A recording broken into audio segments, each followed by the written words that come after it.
Hey guys, tonight we aren't gliding through the perfumed, silent halls of a grand European palace. Instead, we're stepping into the acrid haze of a workshop, a place filled with the scent of pine sawdust, hot metal, and sweat. We're exploring the private, decidedly unroyal evenings of a man who was more comfortable with a hammer in his hand than a scepter. This is the story of Peter the Great's bedtime routine, a nightly ritual that had more in common with a shipwright or a blacksmith than it did with any king on earth. And as a quick reality check, your cozy bed is a luxury this man barely understood. You're about to follow a sovereign who, after a full day of ruling an empire, would unwind with another few hours of hard, physical labor. Frankly, you probably wouldn't survive his Tuesday, so before you get comfortable, take a moment to like the video and subscribe, but only if you genuinely enjoy what I do here. It's a small click for you, but it makes a huge difference for the channel. When you're done, drop a comment with where you're listening from and what time it is there. I love seeing how far these stories travel. Now, dim the lights, maybe. Turn on a fan for that soft background hum, and let's ease into tonight's journey together. The day is finally bleeding into true night. Outside, the air off the Neva River is damp and cold, carrying the raw scent of mud and wet timber that defines this new, improbable city rising from the swamp.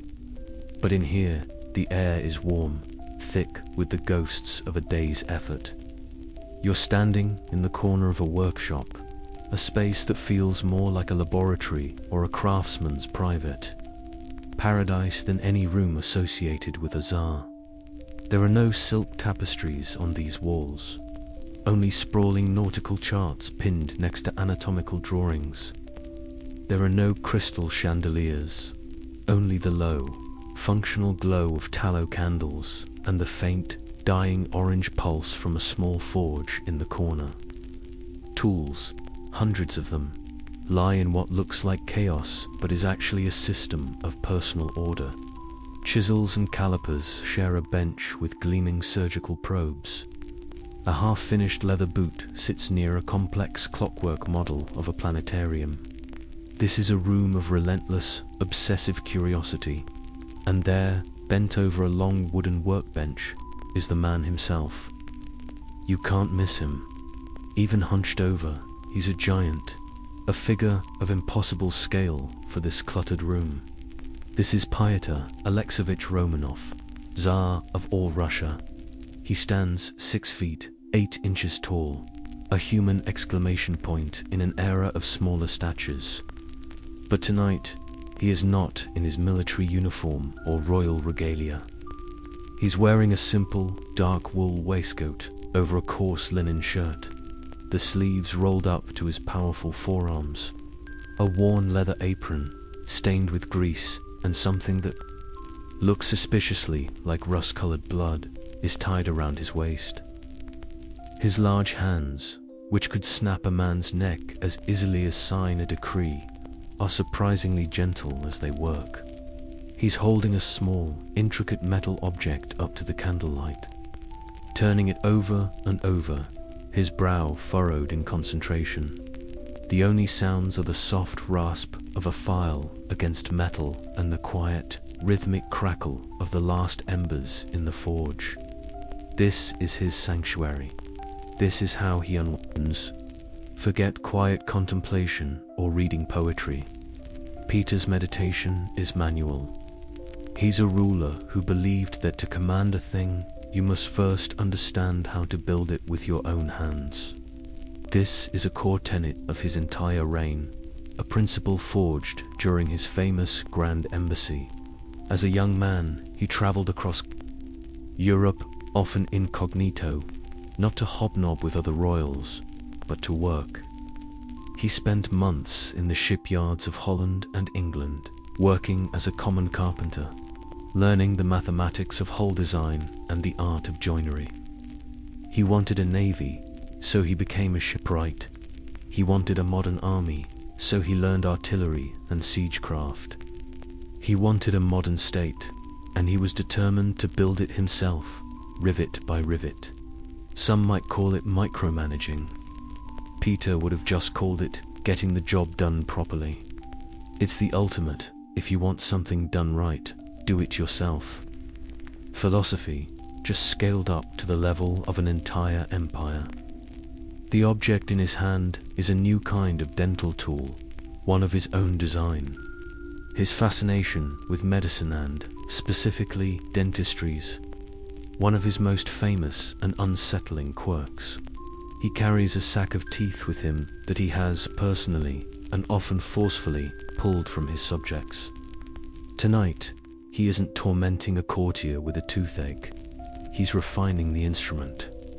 The file whispers against the steel, a sound that seems to soothe him.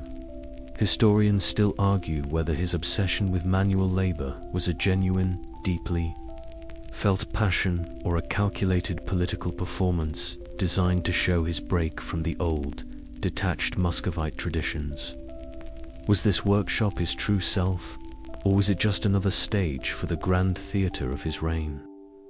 Looking at the intense, unfeigned focus on his face, the way his shoulders have dropped from the weight of the day, you suspect the passion is real. This isn't for show. No one is here to be impressed. This is Peter, the maker, recharging his soul through the simple, honest language of creation. He pauses, squints, and blows a small puff of air to clear away the metal filings. He holds the tool up again. It's almost right. He doesn't notice you. He doesn't notice the passing of time. In this room, he is not the Tsar. He is simply Peter, the craftsman. A man who finds more truth in a straight line and a solid joint than in all the bowing and scraping of his court. The soft, metallic shick of the file is the only thing that proves time is still moving forward. The world has shrunk to the size of this workbench, to the glint of candlelight on steel, to the singular focus of the giant hunched over his. Creation, remember the scent of sawdust and hot iron from a moment ago. It's the air he breathes, the atmosphere where he is most himself. He is so lost in the task, in the tiny adjustments and microscopic shavings of metal, that he seems to have forgotten he is a Tsar, forgotten the palace, forgotten the world outside this cluttered haven. He has achieved a state of pure flow, the kind of focus modern productivity gurus would write entire books about. It is a perfect, hermetically sealed moment of concentration. And then, it's broken. The interruption isn't loud. It's the opposite, the heavy oak door to the workshop. A door you'd expect to groan and protest, opens with a barely audible swing. The sound is so familiar, so routine, that the Tsar doesn't even flinch. A new figure stands silhouetted in the doorway, bringing a breath of the cool night air into the warm, stuffy room. It's not a guard in a stiff uniform or a minister clutching a scroll with urgent news. It is a woman. She isn't tall or regal in the way you'd expect of an empress.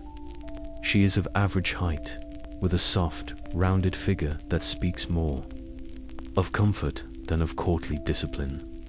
She wears no crown, no elaborate silks. Instead, she's dressed in a simple, dark gown, a warm shawl wrapped around her shoulders. Her face, illuminated by the candlelight, is not one of classical beauty, but it radiates a profound and unshakable calm. This is Catherine, his wife, the Empress of all Russia, and she looks for all the world like a woman who has come down to the garage to tell her husband he's been tinkering with his toys for long enough. Her expression is a masterful blend of affection and mild exasperation. She takes in the scene the giant she married, covered in grime, lost to the world over a tiny piece of metal, and a small, knowing smile touches her lips. She clearly did not get the memo about being terrified of the volatile, all-powerful autocrat who could sentence a man to death with a flick of his wrist. To her, he is just Peter, and it is time for bed. This woman's very presence in this room, her casual intimacy with the Tsar, is a quiet revolution. This is a man who divorced his first blue-blooded wife to marry her.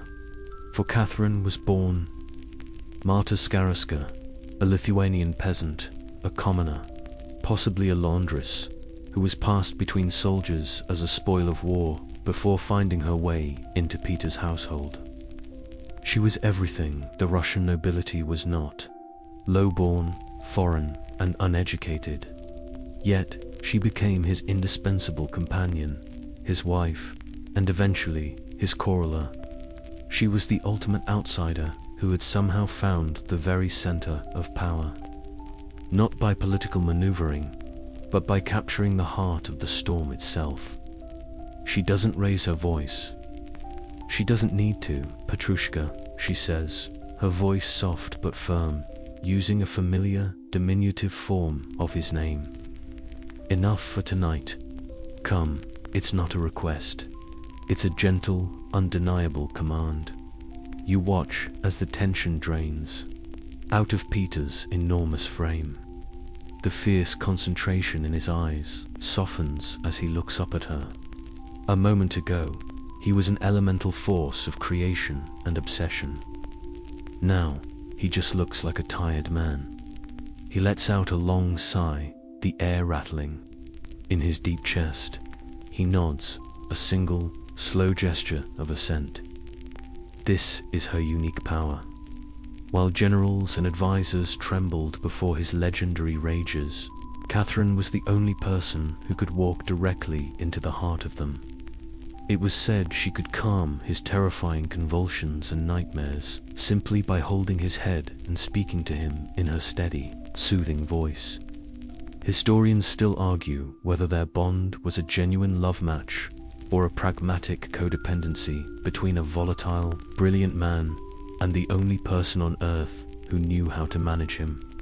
Was this love, or was she simply the most effective human tranquilizer in the 18th century? He carefully places the dental tool into a velvet-lined box, giving it a final paternal pat, as if tucking it in for the night. He picks up a greasy rag and wipes his hands slowly, deliberately, his movements weary now. He doesn't grumble or protest. Her voice, that calm maternal tone, seems to have an effect that transcends imperial authority. He has submitted. He turns from the bench, his work forgotten for the night. He lumbers towards her, his huge shoulders slumping slightly. He has to duck his head significantly to pass through the doorway of his own workshop, a final, comical reminder of how he never quite fit into the world he was so desperately trying to build. She waits for him, and as he steps out, she reaches out and places a hand on his arm. It's a simple, proprietary gesture. He is hers now, and she is leading him away from the world of work and into the quiet, domestic sphere of the night. The door swings shut behind them, plunging the room of half-finished projects and grand ambitions back into silent darkness. You follow them out of the workshop and into the sharp, clean air of the Baltic night. The change is immediate. The warm, dusty womb of the workshop is replaced by a vast, cold darkness pricked with stars. The path beneath your feet isn't paved with marble, but with fine gravel that crunches softly with each step. They walk away from the main cluster of buildings, not towards the immense, glittering grand palace that sits on the ridge above, but down towards the ceaseless murmur of the sea. There's no entourage, no phalanx of guards lighting the way with torches. There is only the quiet companionship of this giant of a man and the steady woman at his side, walking home. The air smells of salt, damp earth, and the distant, clean scent of pine trees. It is the signature perfume of his great project, St. Petersburg, the city he is willing into existence out of this swampy, unforgiving coastline. Their destination soon becomes clear.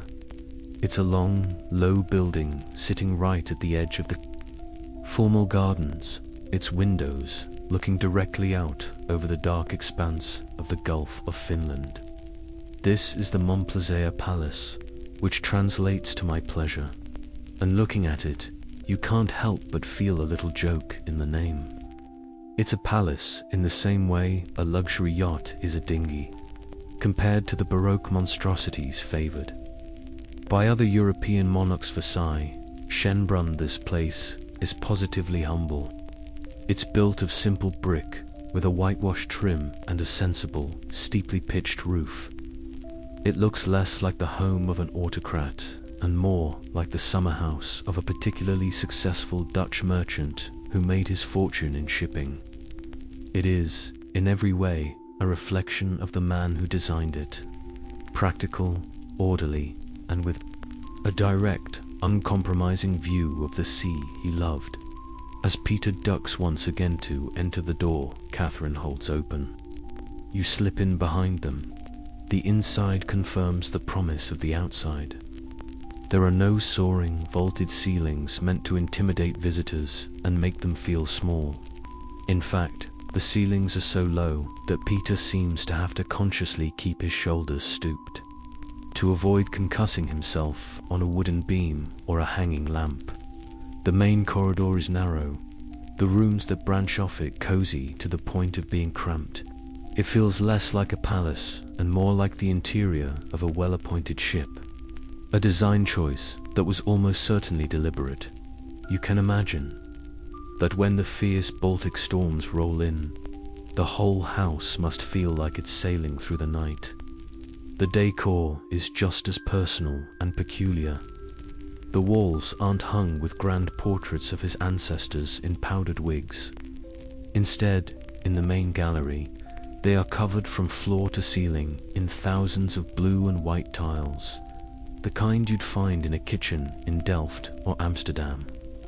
It's a style he fell in love with on his European tour, and he imported it wholesale, creating a space that feels more Dutch than Russian. It's a startlingly domestic and clean aesthetic. Historians still argue whether Peter's preference for these small, efficient spaces was a genuine rejection of the sprawling, chaotic opulence of Moscow's Kremlin, which he loathed, or if it was simply another way to exert total control over his environment. A grand palace has too many variables, too many drafty corridors and hidden corners. A house like this is a rational, manageable machine for living. They pass through a small study, its walls lined not with leather-bound philosophy but with nautical maps and books on fortification. Catherine moves ahead, her steps sure and familiar, in the low light, lighting a few extra candles as she goes. Her presence seems to warm the rooms, to turn them from a museum of one man's obsessions into a home. Peter follows her, his huge, weary body seeming to fill every space he enters. He finally comes to a stop in a central living area and sinks into a straight-backed wooden chair beside a fireplace. The chair groans in protest. It looks comically undersized, like a giant has wandered into a doll's house. He stretches his long legs out in front of him, his worn leather boots almost touching the hearth on the other side of the room. He lets out a deep, guttural sigh, a sound of bone-deep exhaustion. He is home, not in the Russian Empire, not in St. Petersburg, not even in the Peterhof estate, but here, in this small, tile-lined, sea-adjacent house that is the truest expression of his soul. Your eyes adjust to the flickering candlelight, and you focus on Peter, still slumped in that comically small chair. He isn't relaxing into it. He's been folded into it by gravity and exhaustion, like a piece of paper crammed into a box. His knees are bent at an acute, uncomfortable angle pushed high up towards his chest. Remember how he had to duck through the doorways. You're now seeing the constant, low-grade physical negotiation that is his entire life. The world was simply not built to his scale. He is a giant in a land of normal-sized things, a Gulliver wandering through his own Lilliputian palace. It's a problem of his own making, of course, choosing to live in this human-scaled Dutch-style house. But the problem is real nonetheless. Let's be clear about the scale we're talking about. The official record, confirmed by measurements of his skeleton, puts him at 6 feet, 8 inches tall, 203 centimeters. In the early 18th century, when the average European man was lucky to reach 5'6", he was a genuine colossus. He would have towered over every courtier, every general, every ambassador he ever met. His sheer physical presence was a political tool in itself, an undeniable statement of power before he ever uttered a word. But this immense height came with its own strange inconsistencies. For all his towering stature, he had surprisingly small hands and narrow feet, a physical disproportion that gave him a slightly awkward, top-heavy gait. His mortal enemies were not the Swedish army or the Ottoman court, but low-hanging chandelier, and the eternal risk of stumbling. You start to see it from his perspective. Imagine spending every day of your life stooping. Imagine every bed you see looking like a child's cot, every chair feeling like a stool, every table being just a little too low. It must have been a source of constant, nagging discomfort. It's like spending your entire existence trying to cram yourself into an economy-classed airline seat. At first, it's just awkward, but over time, it becomes a form of chronic, low-level torture. Every doorway is a potential concussion. Every carriage is a cage. You watch as he shifts in the chair, trying to find a position that doesn't make his joints ache. There isn't one. He is a man of immense power, a literal autocrat, and yet, he cannot command his own environment to simply fit him. Catherine, ever watchful, ever practical, rises from her own, more reasonably sized chair. "Come, my friend," she says softly. "The fire is dying. Let's get you to bed." He looks at her, and again, that simple, weary acquiescence. He uses the arms of the chair to lever his huge body upwards, his joints protesting with a soft pop. He stands, and once again the room shrinks around him, his head just inches from the wooden ceiling beams. He follows her out of the small living area and into an adjoining room. This, you realize, is the master bedchamber, and it is here that the Gulliver problem reaches its logical, absurd conclusion. The room is, if anything, even smaller and more Spartan than the last.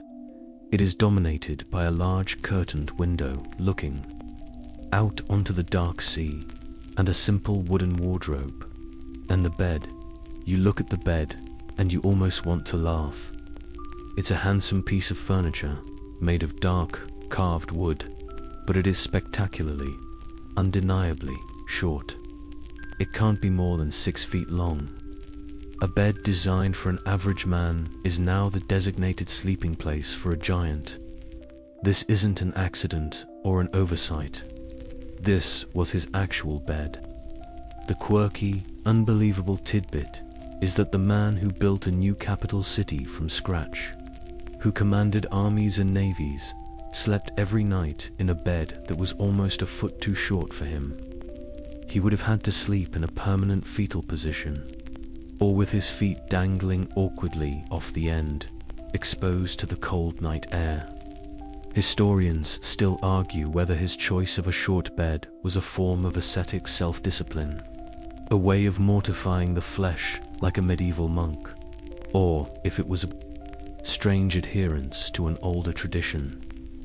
In those days, many people slept in a semi-upright position, propped up on a mountain of pillows, because lying flat was associated with illness and death. Was Peter the Great, the ultimate modernizer, clinging to this ancient superstition, or was this just another inexplicable quirk in a man made of contradictions? He stands there for a long moment, looking down at this inadequate piece of furniture. There's no anger or frustration in his expression, just a profound, quiet weariness.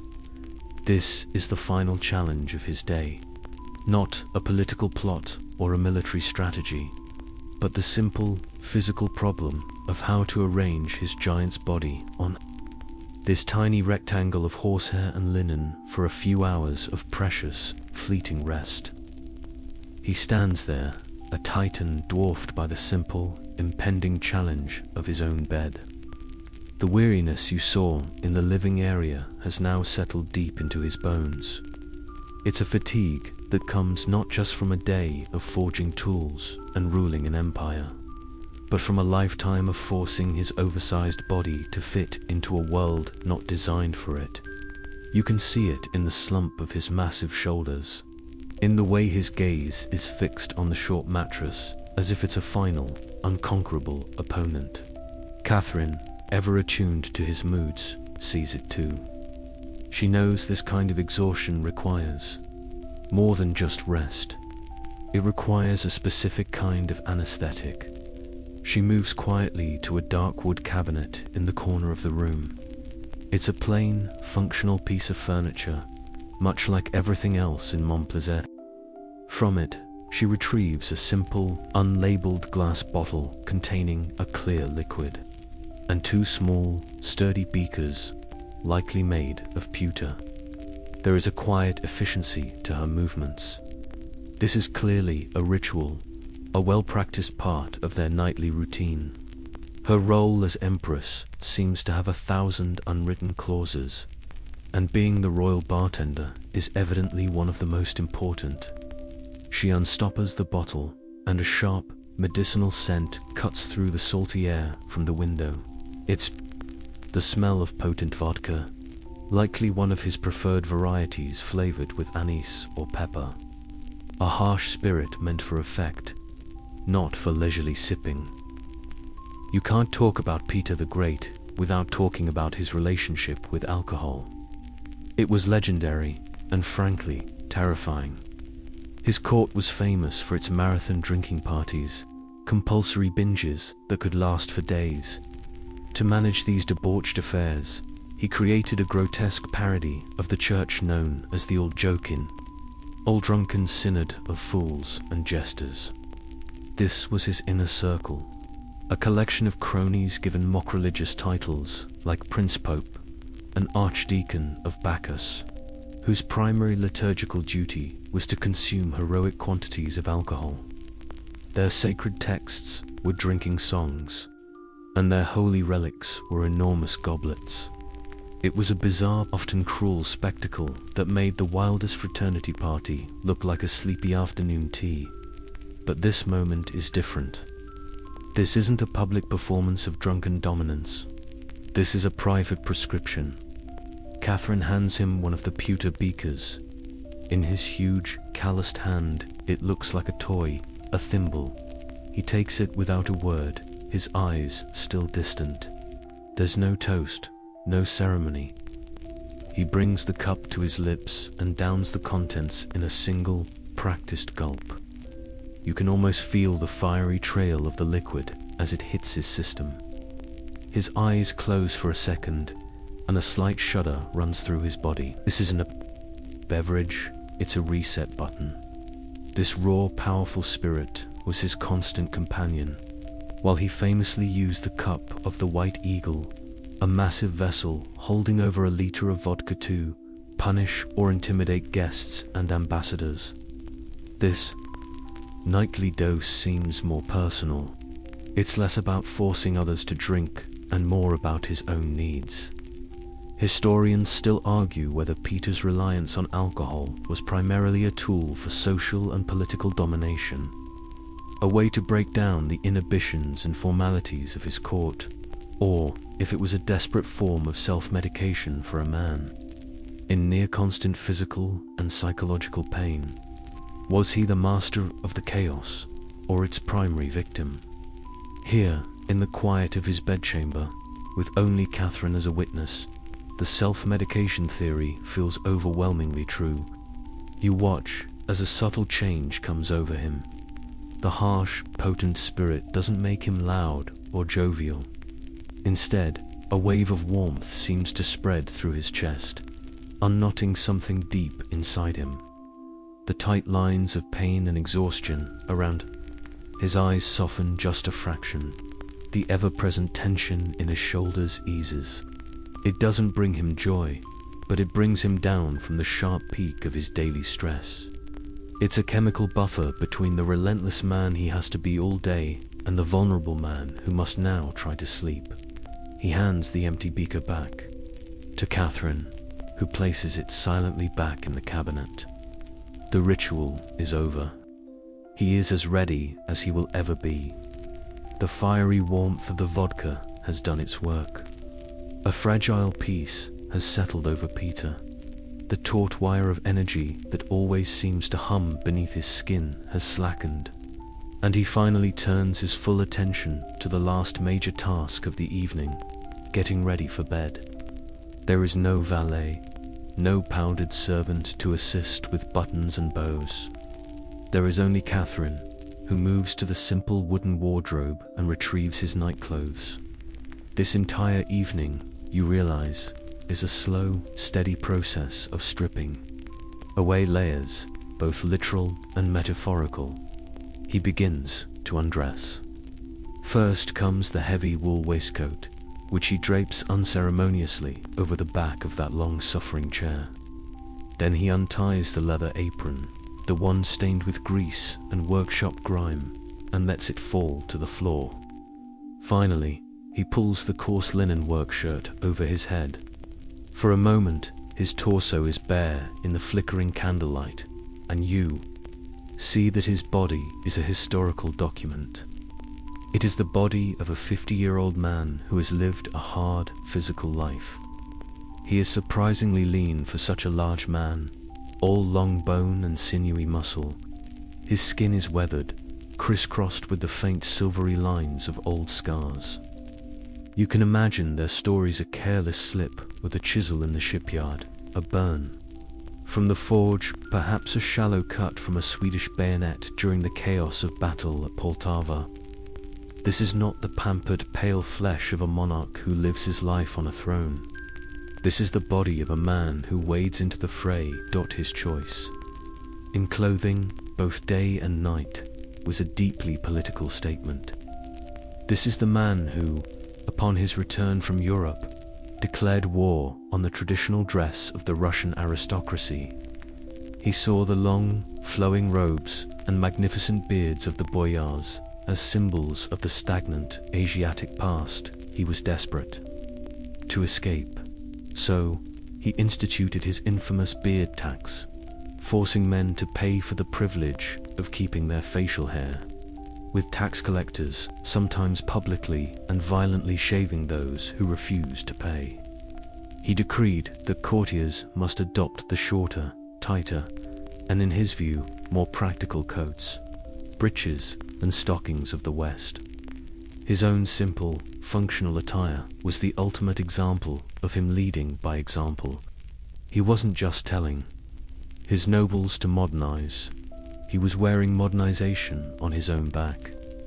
You can just imagine the grumbling from centuries of aristocracy, forced out of their comfortable robes and into what must have felt like sausage casings, all at the whim of their workaholic Tsar. Catherine holds out his nightshirt, and you see now the absolute pinnacle of his personal style, which might be best described as 18th century fricklecore. There is no fine cambric, no delicate lace at the cuffs, no embroidered monogram in silk thread. It is a long, heavy garment of plain, undyed linen, functional to the point of being severe. It's designed for one purpose: to keep a body warm through a cold Russian night. It's less an item of clothing and more a piece of equipment. As he takes it from her, you notice a small, exquisitely neat patch sewn onto one of the elbows. And here lies a wonderfully humanizing and quirky detail about this imperial couple. Catherine, the Empress of all Russia, frequently mended her husband's clothes with her own hands. She was his seamstress as well as his confidant. This wasn't a PR stunt, it was their reality. They were a profoundly practical pair who saw no sense in waste. He would wear his few sets of clothes, even his military uniforms, until they were threadbare, and she would patch them up so he could wear them a little longer. Historians still argue whether his personal austerity was a deeply held philosophical belief in the virtues of Stoicism, or if it was simply the profound stinginess of a man who needed every last kopeck to fund his endless wars and the colossal construction project of St. Petersburg. Was he a philosopher king, or just a man who knew the value of a coin because his imperial budget was always stretched to its breaking point? He pulls the simple garment over his head. It falls to his midcalves, a plain expanse of linen that completely erases the scars, the muscles, and the sheer physical intimidation of his frame. The transformation is startling. The Tsar, the general, the shipwright, the reformer, all of those formidable identities have been put away with his clothes. In their place stands a tall, tired man in a simple nightshirt, his bare feet on the cold, wooden floor. He looks younger, more vulnerable, and overwhelmingly human. The last shield has been lowered. He is now ready to face the night. Now, in the quiet of the room, clad only in his plain linen nightshirt, Peter moves towards a small washstand tucked into a corner. This is the final stage of preparation, the 18th century equivalent of brushing your teeth and washing your face. But you'll want to manage your expectations of what that entails. Forget steaming hot water from a tap or a cabinet full of scented products. The reality is far more ... rustic. The washstand holds a simple ceramic pitcher and a matching basin. The water inside has been sitting there for hours, and it's as cold as the deep, dark water of the Gulf of Finland just outside the window. He pours a stream of the icy water into the basin. The splashing sound is loud in the stillness. This is the height of nightly luxury for the era. You have to remember that in the early 1700s, general hygiene was, by our standards, appalling. Full-body bathing was an infrequent and often medically questioned event, sometimes undertaken only a few times a year. People believed that water could open the pores to disease. Cleanliness was more about what you could see and smell. It meant wearing fresh linen, as the cloth was thought to draw impurities from the skin, and liberally applying powders and perfumes to mask the inevitable human odors. So, the fact that the Tsar is engaging in any kind of nightly washing routine already puts him ahead of many of his contemporaries. He leans his great height over the small stand, splashes the frigid water onto his face, and lets out a sharp, guttural gasp. He scrubs his face and neck with his hands, then runs a coarse, damp cloth over his powerful arms. It's a brisk, functional cleansing, more about shocking the system into a state of pre-sleep alertness than about any kind of gentle pampering. It's the kind of wake-up call you'd need before wrestling your giant body into a tiny bed for a few hours of troubled sleep. But his grooming ritual doesn't end there. Next to the basin is a small ceramic pot containing a gritty powder. He dips a finger in, or perhaps uses a small piece of linen, and begins to scrub at his teeth. The toothpaste of the day was an abrasive concoction, often made from things like crushed earthenware, salt, or chalk. It was more like scouring your teeth with fine sand than the minty fresh experience we know today. But Peter's interest in teeth went far, far beyond simple cleaning. It was one of his most fervent and disturbing passions. He turns from the basin and picks up a small, unassuming wooden case from a nearby table. He opens it, and the contents gleam in the candlelight. It's not a collection of state seals or treasured jewels. It is a full, professional-looking set of surgical and dental instruments. Forceps, probes, elevators, and pliers, all nestled in dark velvet lining. Remember his craftsman's hands from the workshop. This is their other, more grisly application. This is his hobby, and he was not an amateur who simply collected them. He was a practitioner. He famously carried a pouch with him at all times, not filled with coins, but with all the teeth he had personally extracted from friends, courtiers, and servants soften against their will.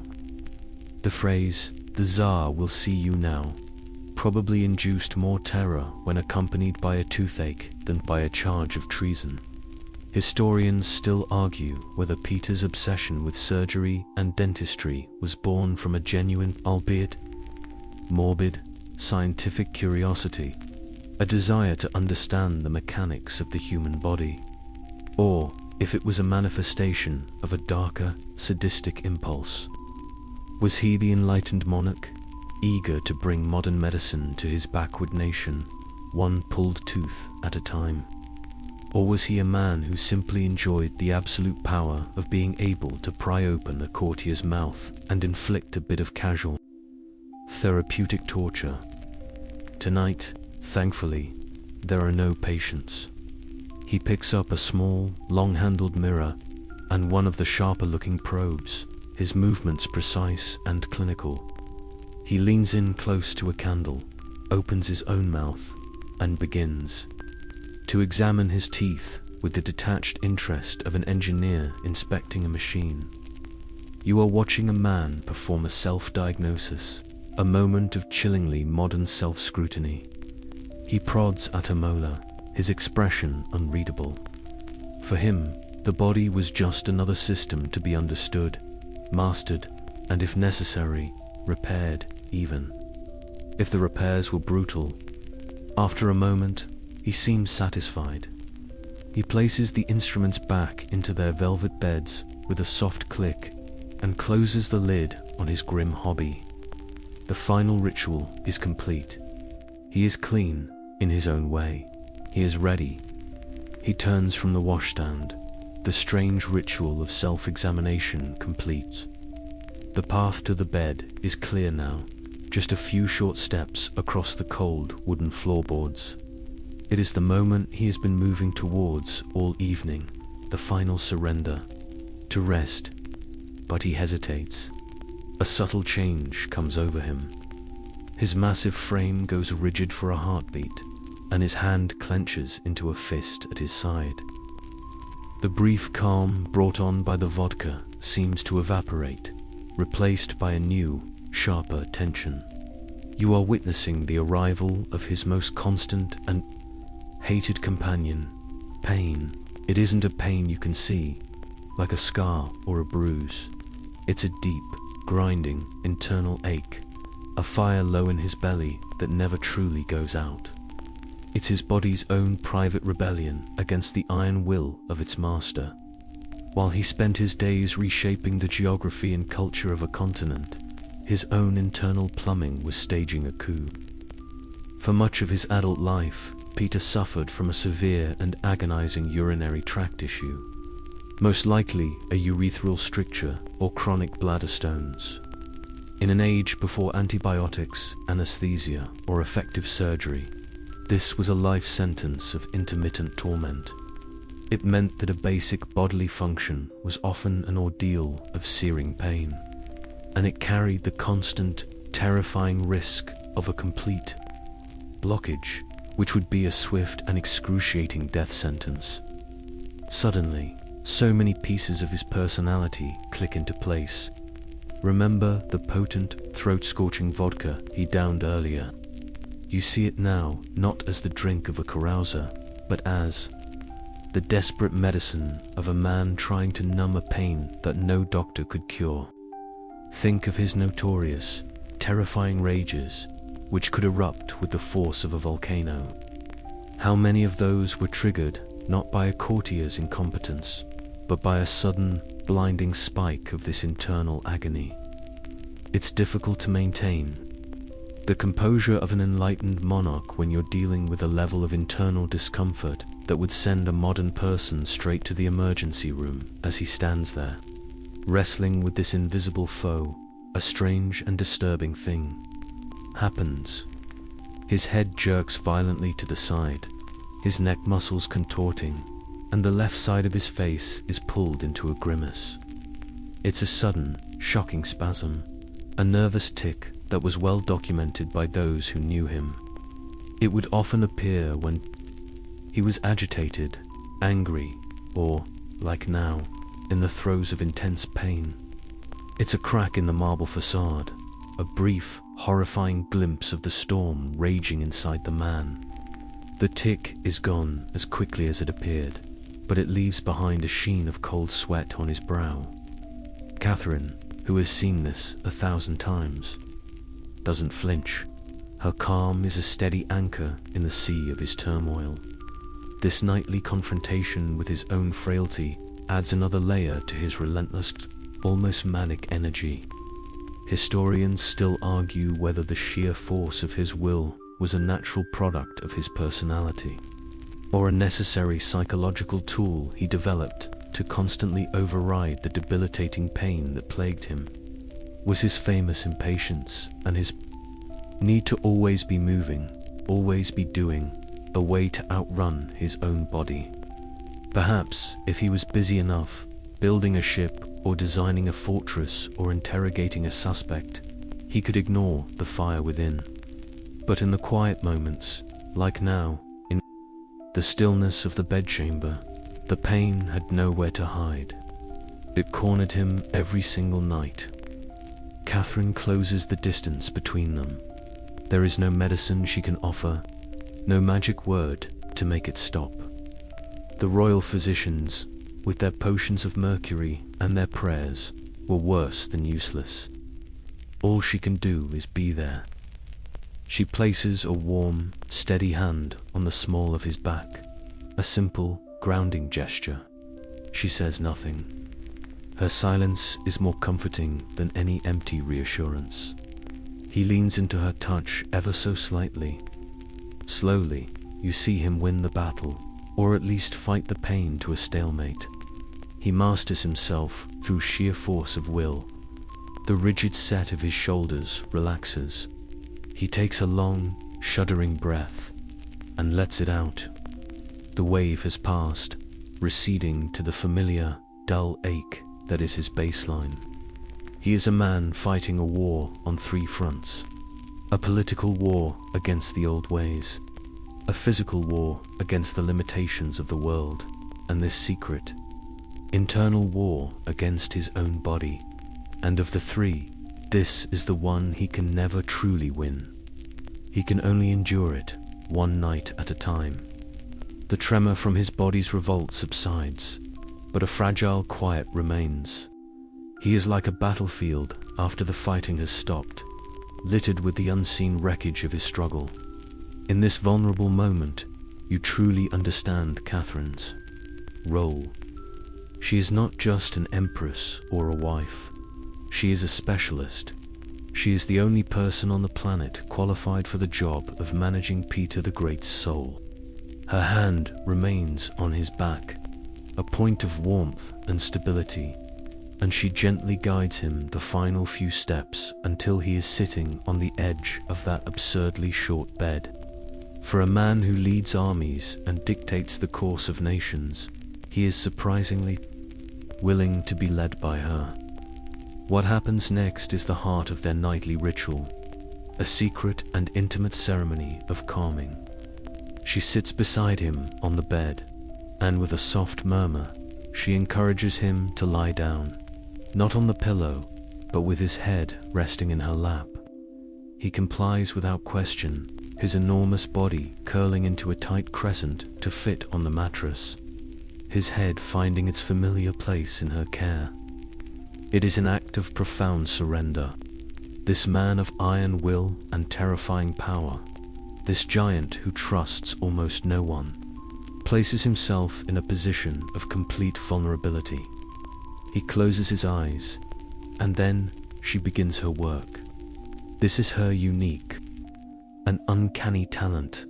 She starts to run her fingers gently through his thinning hair, stroking his temples and the back of his neck with a slow, rhythmic motion. At the same time, she begins to speak. Her voice is a low, steady murmur, a soft river of sound. You can't quite make out the words, and perhaps the words themselves don't matter. It might be a story from her childhood, a retelling of some simple daily event, or just a stream of comforting nonsense. It's not a conversation, it is a lullaby. It is the sound of safety, a continuous gentle hum designed to overwrite the loud static of his pain and the chaotic screaming of his anxieties. Her official title may have been Empress, but her most vital role was that of Chief De-escalation Officer for the entire Russian Empire. Her ability to manage him was not limited to the bedchamber. She was his rock in matters of state as well. The most famous story of her calm competence comes from the disastrous Pruth River campaign of 1711.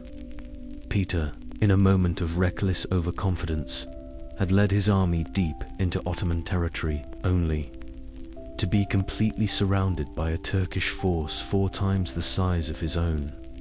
Annihilation or humiliating surrender seemed inevitable. Peter fell into a state of frantic despair, consumed by one of his rages.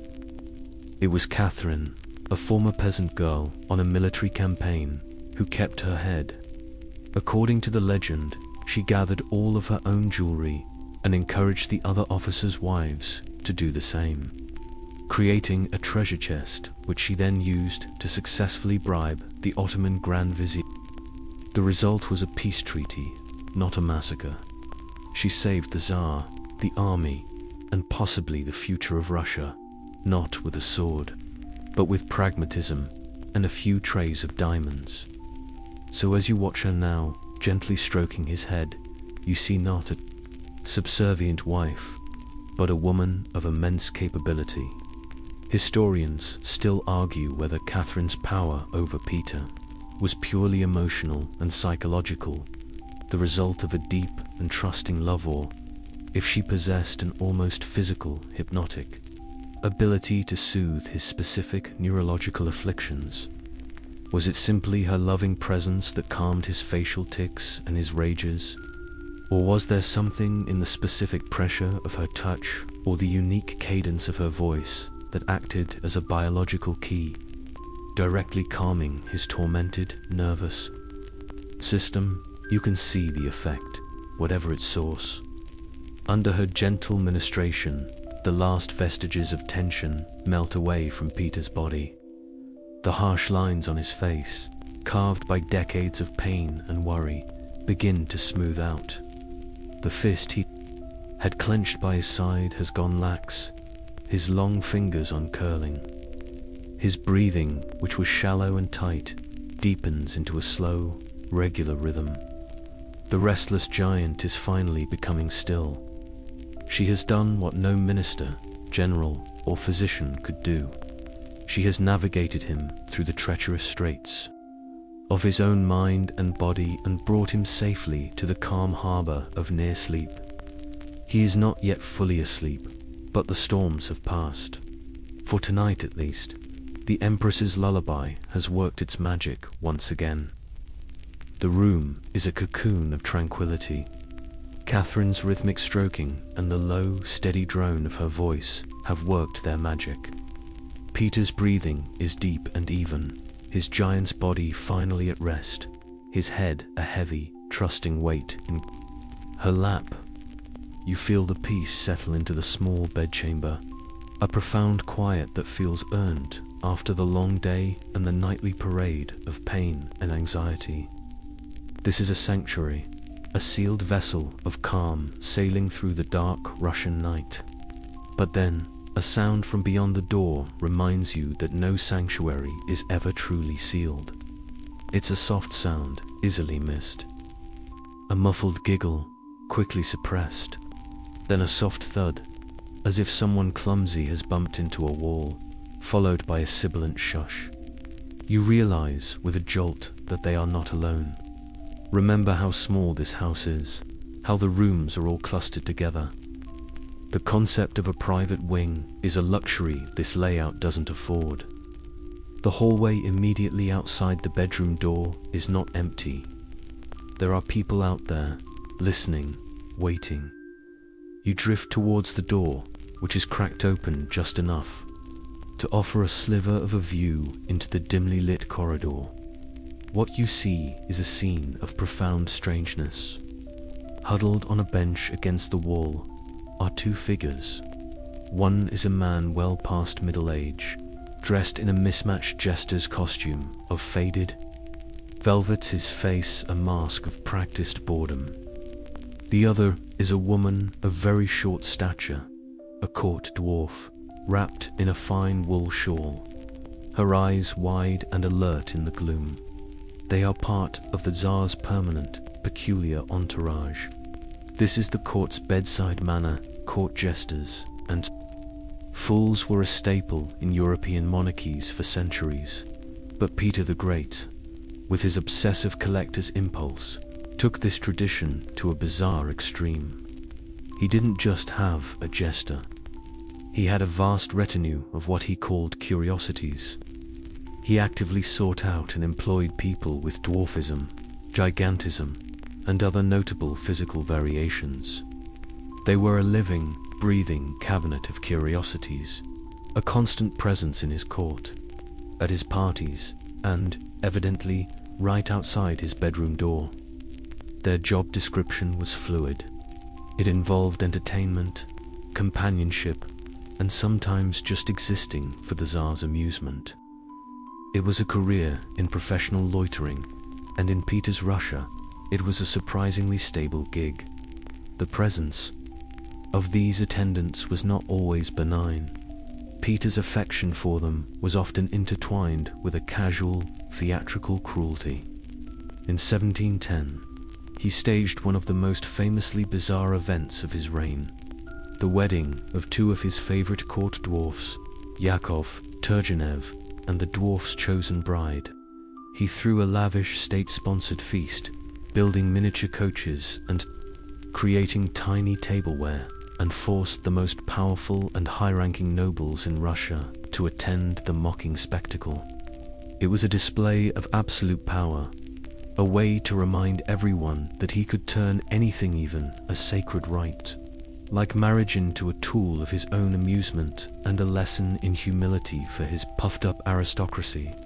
So the two figures, waiting patiently in the hall, are not just loyal servants. They are actors in the permanent, often unsettling theatre of Peter's life. Historians still argue whether Peter's collection of human monsters and jesters was a reflection of the era's nascent scientific interest in human variation, kind of living anthropological study, or if it was a deeply cruel and dehumanizing expression of absolute power. Was he a curious observer of human diversity? Or was he a supreme bully who liked to surround himself with people who made him feel, both literally and figuratively, even bigger? From the hallway comes another soft sound, the jester shifting his position on the bench with a weary sigh. The sound is a faint, surreal counterpoint to the soft lullaby Catherine is still murmuring inside the room. The absolute privacy you felt just moments ago is gone. The line between the intimate and the public, the domestic and the theatrical, is impossibly thin here. Even in his most vulnerable moments, the Tsar is a spectacle. He is never just a man. Not entirely. There is always an audience, however small and strange, waiting in the wings. Peter, hopefully now deep enough on his journey towards sleep to be oblivious, drifts in this strange space between worlds, his wife's soft voice in one ear and the muffled sounds of his human curiosities in the other. Catherine senses that Peter has finally crossed the threshold from agitation into the quiet borderlands of sleep. Her work is done. With immense gentleness, she shifts, guiding his heavy head from her lap onto the waiting pillow. His body settles fully onto the mattress with a soft thud and a distinct, dry rustle. This is the final destination. This is the surface upon which the autocrat of all Russia will spend the next few hours. And it is nothing like the soft, welcoming bed of your imagination. Let's take a moment to consider the physical reality of this royal bed. Forget pocket springs, memory foam, or pillow tops. An 18th century bed, even a magnificent one, was fundamentally a large cloth sack. For the vast majority of the population, this sack, called a palliasse, was stuffed with straw, which was cheap but lumpy and had to be changed often as it turned to dust. If you were a bit wealthier, your mattress might be stuffed with wool or rags. Peter, being the Tsar, would have the most luxurious filling available, tightly packed, curled horsehair. This was the pinnacle of bedding technology. Sometimes a softer, secondary mattress filled with goose down or feathers, a feather bed, would be laid on top for extra comfort. But the primary sensation was not one of sinking into a cloud. It was of settling onto a dense, slightly scratchy and unyielding mat. You can almost feel it yourself. The sheets are not soft, silky cotton. They are made of heavy, homespun linen. It's an incredibly durable fabric, but it's rough against the skin, only achieving softness after decades of harsh lye, soap, and beatings against a river stone. The pillow, too, is likely stuffed firm with feathers, more of a prop than a cushion. As Peter's body finds its position curled tightly to accommodate the bed's ridiculous shortness, the horsehair mattress rustles and shifts beneath him. It's a sound like dry leaves. Over the course of a night, his body will create a depression, a valley in the lumpy landscape of the mattress, which will have to be punched and beaten back into a semblance of flatness by a servant the next day. The primary design principle here wasn't comfort, it was functionality and durability. His sleep number is, essentially, lumpy. And then there are the other residents of the bed. We must speak of them. In the 18th century, you were never truly alone in your bed. Vermin like fleas, lice, and the dreaded bedbug were a simple, democratic fact of life, shared by peasant and king alike. They were an accepted, if annoying, part of the domestic ecosystem. The heavy, elaborate curtains that often surrounded such beds weren't just for privacy or to keep out drafts. They were a front-line defense against things dropping from the thatched or wooden ceilings above, and a largely futile attempt to keep the insect world at bay. So, as Peter lies here, he is the master of a tiny kingdom of linens, horsehair, and microscopic, uninvited subjects. This constant, low-grade physical discomfort was the baseline for existence. Historians still argue whether this reality was simply accepted with a shrug by people who knew no different, or if it actively contributed to the documented irritability and notoriously shorter tempers of the pre-modern era. When your clothes are scratchy, your teeth ache, your body is in chronic pain, and your bed feels like a sack of hairy rocks, is it any wonder that you might be prone to a bit of rage? Perhaps Peter's infamous temper was fueled, at least in part, by a string of really, really bad night's sleep. He pulls a heavy blanket over his shoulder. It might be made of thick, coarse wool, or perhaps it's a fur throw, a reminder of the vast, wild expanse of his empire. The weight of it is likely a comfort, pressing him down into the lumpy mattress. There he lies, a giant curled into a ball, on a bed too short for him, made of materials that rustle and scratch, in a room that is probably a few degrees too cold, with the faint sounds of jesters in the hall and the sea against the shore. It is a portrait of royal rest, stripped of all its romance. It is one final hardship to be endured, the last physical obstacle on the path to the oblivion he so desperately needs. Peter lies still in the lumpy darkness of his bed, a giant finally felled by the invisible forces of exhaustion and his wife's gentle care. As your focus softens, the small, immediate sounds of the room, the rustle of the horsehair mattress, the soft breathing of the two occupants begin to fade. Your hearing expands, moving past the sleeping Tsar, past the heavy curtains, and out of the window into the vast, dark expanse of the night. You begin to listen to the lullaby of his new city. The first and most dominant sounds are those of the natural world, the very elements he chose to build his capital upon and against. Because Montplaisir sits directly on the shoreline, the most constant sound is the sea. It's not the roar of a mighty ocean, but the steady, rhythmic lapping of the Gulf of Finland against the stone embankments of the garden. Lap ... she ... she. It is the sound of the window on the west. He had fought a 20-year war. To secure, accompanying the water is the wind, a mournful sigh that sweeps across the flat landscape, whistling softly around the eaves of the house. It's a lonely, elemental sound, a reminder of the raw, untamed nature of this place. But then, another sound weaves its way through the wind and water. It is faint, distant, but persistent. A metallic tink ... tink ... followed by a pause, and then again tink ... tink. Somewhere out there in the darkness, someone is still hammering. Even in the dead of night, the work does not entirely stop. This single, tiny sound is the heartbeat of the entire enterprise. St. Petersburg was not a city that grew organically. It was a city commanded into existence.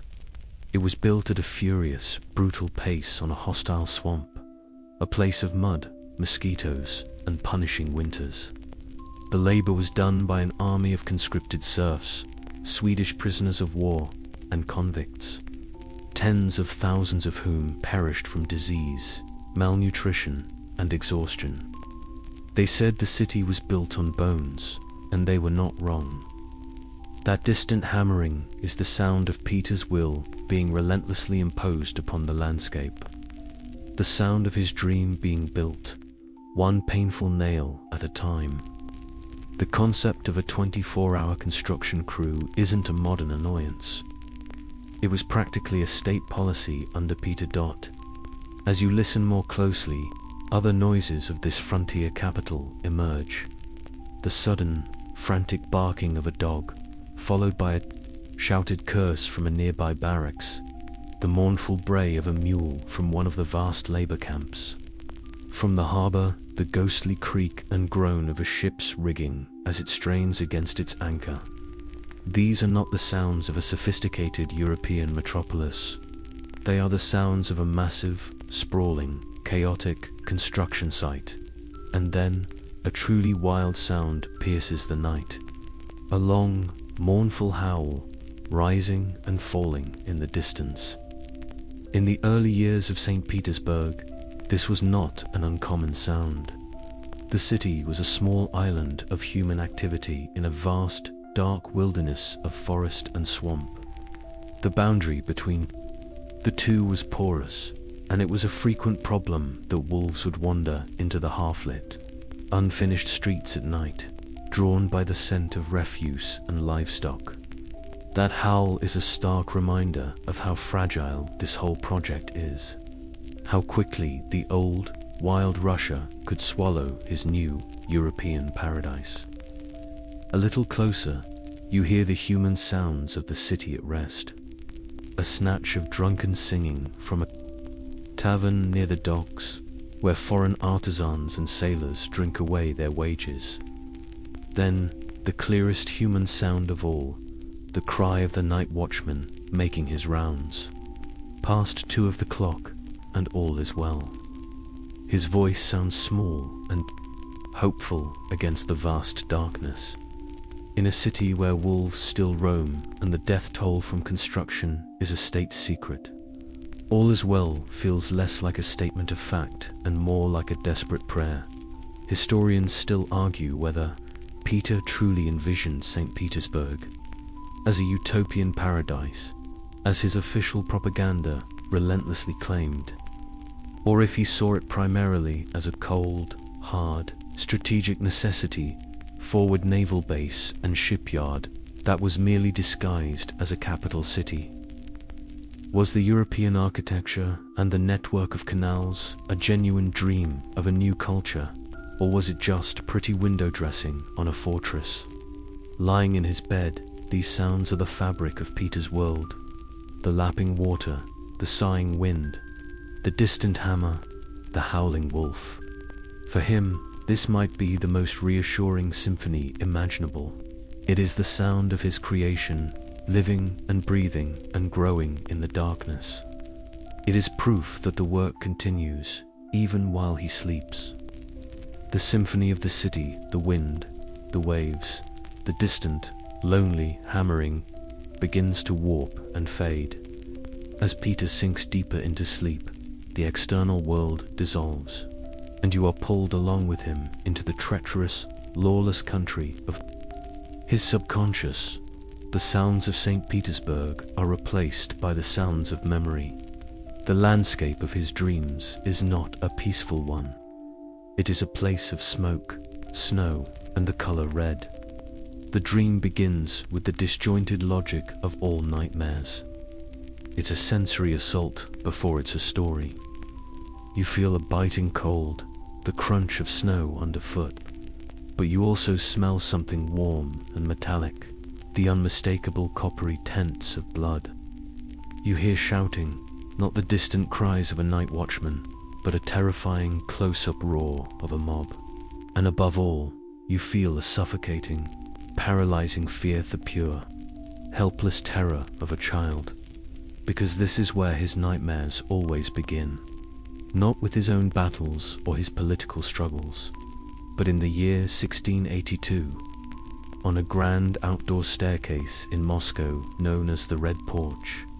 He is 10 years old again, a small boy in opulent clothes, standing beside his mother, and he is watching as the elite palace guard, the Streltsy, run rampant through the Kremlin. This isn't a story he was told. It is a memory branded onto his soul. He watches as men he knows, his own uncles and his mother's closest advisors, are dragged out by the screaming guards. He sees them hacked at with swords and halberds, and then thrown from the balcony to be impaled on the pikes of the mob below. Bring your child to work day at the Kremlin was evidently a traumatic affair. This was the foundational horror of his life, the event that forged his lifelong hatred of the Streltsy, of Moscow, and of the entire chaotic, primitive world of the old bourgeois aristocracy. The dream shifts, as dreams do. The timeline bends. Suddenly, he is no longer the terrified 10-year-old boy. He is a man, tall and powerful, in his late 20s. The year is 1698, and the Streltsy have dared to rebel again while he was away on his grand embassy in Europe. He has rushed back, and the fear he felt as a child has been transmuted into something cold, methodical, and unimaginably brutal. The Dream Peter is not a victim now. He is the architect of vengeance. You are in the torture chambers of the Preobrazhensky monastery, You see the faces of the captured Streltsy, twisted in pain and defiance. Peter is there, not as a distant observer, but as a hands-on interrogator, his voice like ice, his presence more terrifying than any rack or THUMBSCREW. The scene shifts again to Red Square, the same place where he had witnessed his family's murder. Now it is the site of his retribution. It is a landscape of gallows and execution blocks. He oversees the mass execution of more than 1,000 of the rebels. Some claimed he even took up the axe himself to personally behead some of the ringleaders. The bodies are left to hang and rot for months, a gruesome, silent sermon on the price of treason. His approach to conflict resolution was not for the faint of heart.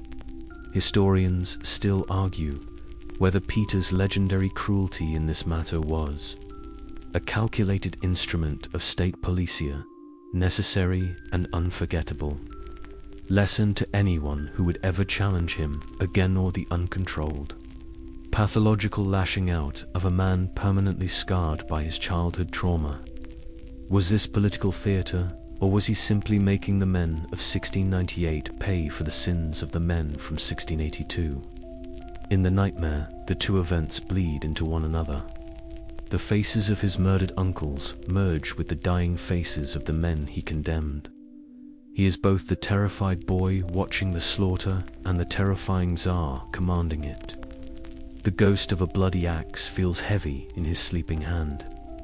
He lets out a low moan, a guttural sound of distress, and his body twitches on the lumpy mattress, his facial tic making a fleeting appearance even in sleep. The sound, though small, cuts through the night and reaches the ever-vigilant Catherine. She stirs, her senses immediately alert. She doesn't wake him, but she shifts closer, placing a warm hand on his shoulder. She whispers his name, Peter, her voice a simple, solid thing in the chaotic world of his dream. Her touch, her sound, is an anchor to the real. It is a lifeline thrown into the bloody sea of his memory. The horrific images begin to fracture. The red fades to black. The roar of the mob recedes into a dull hum. The nightmare loses its grip. He does not wake up screaming. Pulled back from the brink by his wife's unconscious intervention, he sinks again, this time past the ghosts and into a deeper, darker, and blessedly silent level of sleep. The ghosts are gone. The red-stained snow of the dream has melted away, and the terrible shouting has faded into an immense, profound silence. Pulled from the wreckage of his own memory by Catherine's steady hand, Peter now drifts in the deep, quiet waters that lie beyond the reach of nightmares. The frantic energy of his sleeping mind has given way to a heavy, peaceful stillness. His body is lax, his breathing inaudible. He is finally approaching the shores of true oblivion. Catherine's hand remains on his shoulder, a warm, living weight in the darkness. She is the silent guardian of this fragile peace. You can imagine her, still and watchful in the gloom, listening not to the sounds of the city, but to the rhythm of his breathing. Her own sleep is always a lighter, more vigilant thing, tethered to his. She is the keeper of his rest, the sentinel who stands guard against the enemies who invade his mind. Sleeping beside Peter the Great was not a passive activity. It was a job, and it required the patience of a saint and the nerves of a bomb disposal expert. From the depths of his near sleep, the last vestiges of the conscious world begin to lose their meaning. The rough, scratchy texture of the linen sheets is no longer an irritation, but just a vague, neutral presence. The lumpy topography of the horsehair mattress has become a familiar landscape that his body has finally accepted. Even the sounds from outside the wind, the water, the distant, sleeping city have merged into a single, formless hum, a gentle vibration with no sharp edges. The world is becoming a watercolor painting left out in the rain, all its lines and colors bleeding into a soft, indistinct whole. On the small table by the bed, a single candle, left burning to ward off the deepest darkness, has reached the end of its life. You watch its flame, once a steady, bright spear, dwindle to a small, sputtering nub of liquid wax. It flares one last time, casting long, dancing shadows across the tiled walls, making the room seem to breathe in and out. Then, with a final, almost imperceptible sigh, it flickers and dies. The room is plunged into a true and total darkness, broken only by the faint, silvery rectangle of the window. The last light is gone. This quiet, watchful care is the alpha and omega of his rest. Just as Catherine is the one who guides him into sleep, she is also one of the only people on earth who can guide him out of it. Waking the Tsar was a notoriously dangerous task for any servant. His temper upon first waking was volcanic, and a clumsy interruption could result in a flying boot or a terrifying roar. But Catherine, it was said, could wake him gently, her soft voice and touch, managing to disarm his morning fury before it could even begin. Her job description was truly extensive: empress, seamstress, therapist, night watchman, and official imperial alarm clock. This piece she has so carefully cultivated is painfully brief, because even after the nightmares, the physical pain, and the sheer emotional effort of getting to this point, he will not be granted a long rest. Peter was famous for his punishing schedule, a routine that would make a modern CEO weep.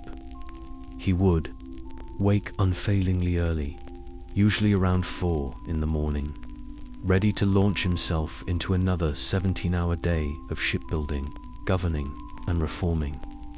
This deep, profound sleep is not a long, luxurious vacation.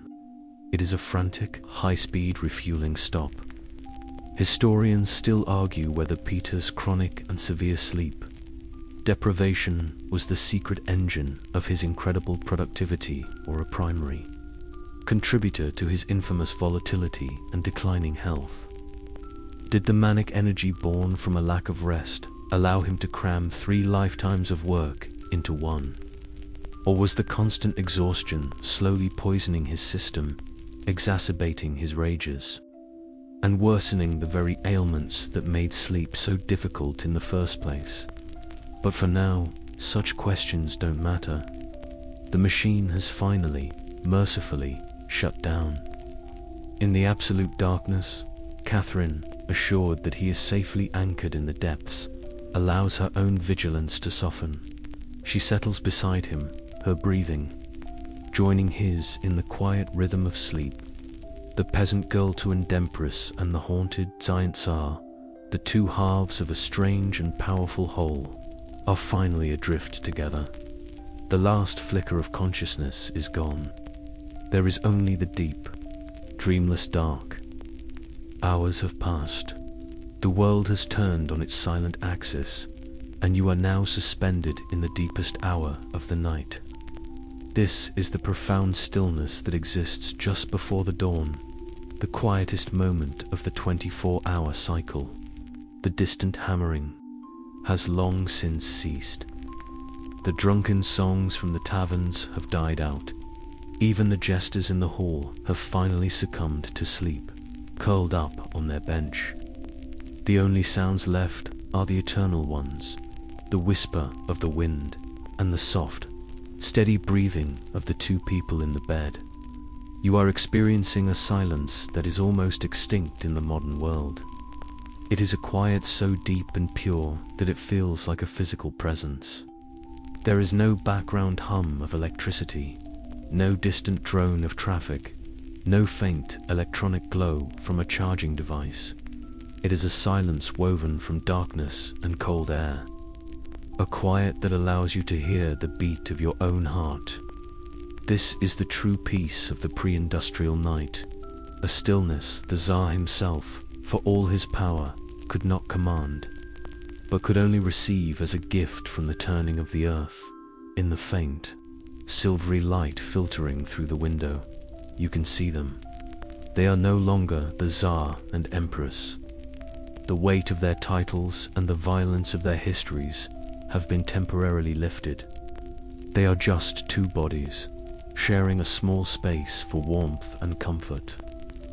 Catherine sleeps peacefully, her face calm and untroubled.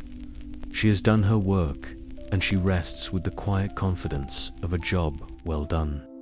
And Peter, the restless giant, is finally, truly still. The deep lines of pain and fury that carve up his waking face have been smoothed away. In this moment, he looks only like a tall man, exhausted, taking refuge in the brief armistice of sleep. The workshop, the dental tools, the ghosts of the Streltsy, all of it has been banished for now. But the night is a finite resource. The absolute blackness of the room begins to soften at the edges. A subtle shift is occurring from the pure, inky black of midnight to the deep, velvety blue-black that precedes the dawn. The light from the window is no longer the cold, sterile light of the moon, but something grayer, something with the faintest hint of life in it. The world outside is preparing to begin again, and what a world this sleeping man has made. He is the paradox of his age, a visionary who used barbaric methods, a creator who was also a destroyer, a man of science with the temper of a beast. He wanted to build a rational Western paradise, and he did it with the brutal Eastern methods of a despot. The magnificent city that lies sleeping all around this little house is both his grandest triumph and his most damning indictment. A dream of enlightenment built on a foundation of bones. Historians still argue whether Russia would have modernized on its own, through a slower, gentler evolution, or if it required the singular, obsessive, and brutal force of a personality like Peter's to wrench it from its past. Was he the nation's necessary surgeon, or its most abusive parent? A floorboard creaks somewhere in the house, a sound loud enough to make you jump in the profound silence. But the two figures in the bed do not stir. They are safe in the deepest part of their rest. For a few more precious minutes, the great machine of Peter's will is switched off. The world is quiet only because he has temporarily stopped shouting orders at it. Then you see it. The faintest flutter of his eyelids. In the deepest recesses of his mind, a clock that has been set by decades of iron-willed discipline is about to go off. The engine is beginning to turn over. The peace is ending. The deepest hour has passed. The man who reshaped a nation is about to wake up and do it all over again.